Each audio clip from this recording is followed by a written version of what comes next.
The most powerful people in the Western world were just crammed into one room, tensions thicker than hospital cafeteria gravy, and everyone's trying to solve a war that's been raging for nearly 4 years.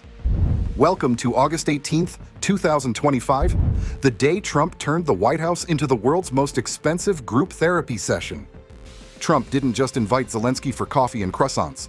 He assembled what can only be described as the Avengers of international diplomacy: European Commission President Ursula von der Leyen, NATO Secretary General Mark Rutte, and a parade of European heavyweights. This wasn't your typical "let's chat over lunch" meeting.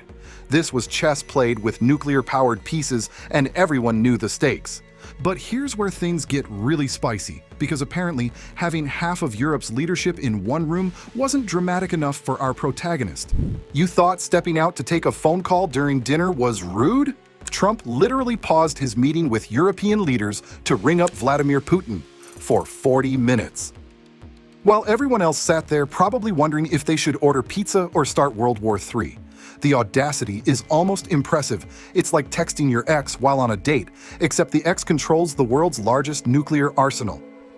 Speaking of timing, that would make a Swiss watchmaker weep. Let's talk about the elephant-sized calendar coincidence that nobody's talking about. This meeting happened exactly 3 days after Trump's historic summit with Putin in Alaska. 3 days. That's less time than it takes most people to recover from a weekend bender, and Trump's out here orchestrating international peace talks like he's speedrunning diplomacy. The man went from shaking hands with Putin to hosting his biggest critics faster than you can say geopolitical whiplash. But if you think the timing was tight, wait until you hear about the security arrangements that had the Secret Service working overtime. The security for this meeting was tighter than a Marine's dress uniform. When you've got the leaders of Ukraine, the European Union, and NATO all in one building while discussing the world's hottest conflict, every intelligence agency on Earth is probably listening in. The White House was essentially a fortress within a fortress, and somewhere, a security coordinator was definitely stress-eating antacids by the handful.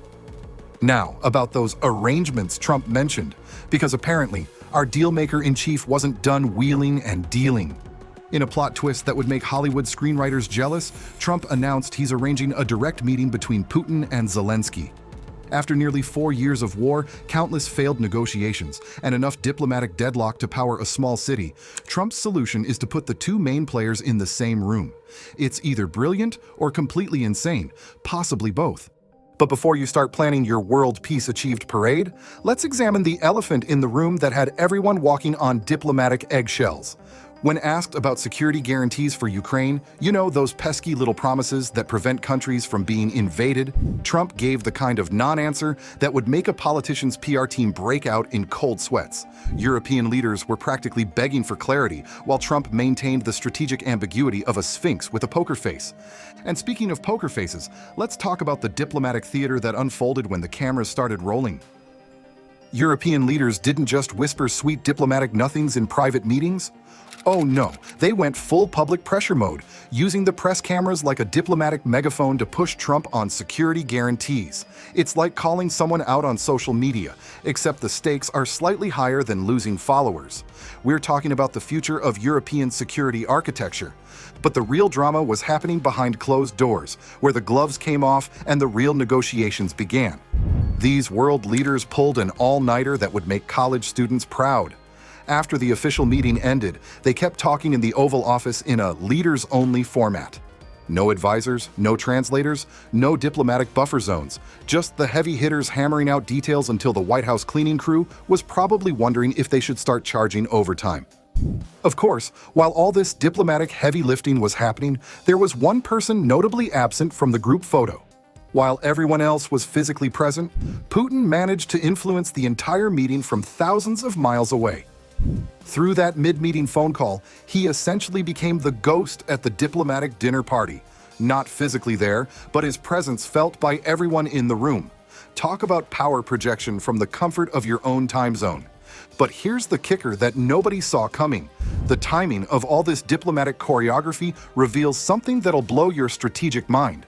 This meeting represents the first serious attempt at high-level diplomatic resolution since the war began nearly 4 years ago. 4 years of conflict, countless lives lost, billions spent. And the solution might come down to three guys in a room having what essentially amounts to the world's most consequential group chat. It's either the beginning of the end or the end of the beginning. And frankly, nobody knows which. History was made in that White House meeting room, and we're all just along for the ride on this diplomatic roller coaster. What do you think? Is Trump's direct approach the breakthrough we've been waiting for, or are we watching the world's most dangerous game of diplomatic chicken? Drop your predictions in the comments below. And if you enjoyed this breakdown of geopolitical chess moves and power plays, smash that like button and subscribe for more military and political analysis that cuts through the noise. Because in this game, knowledge isn't just power, it's survival.